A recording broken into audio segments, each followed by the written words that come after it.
2026ஆம் ஆண்டு தமிழக சட்டமன்ற தேர்தலில் எடப்பாடி பழனிசாமி அவர்களின் தலைமையிலான அதிமுக ஆட்சி அமைய வேண்டி திருப்பதியில் அதிமுக முன்னாள் அமைச்சர் ராஜேந்திர பாலாஜி அவர்கள் சுவாமி வழிபாடு மேற்கொண்டுள்ளார்.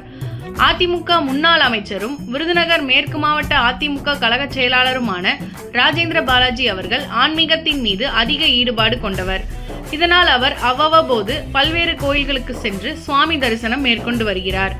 இந்நிலையில் அதிமுக பொதுச் செயலாளர் எடப்பாடி கே பழனிசாமி அவர்களின் தலைமையில் 2026ஆம் ஆண்டு சட்டமன்ற தேர்தலில் அதிக இடங்களில் வெற்றி பெற்று தமிழகத்தில் மீண்டும் அதிமுக ஆட்சி அமைய வேண்டி திருப்பதி கோவிலில் ராஜேந்திர பாலாஜி அவர்கள் சிறப்பு வழிபாடு மேற்கொண்டார்.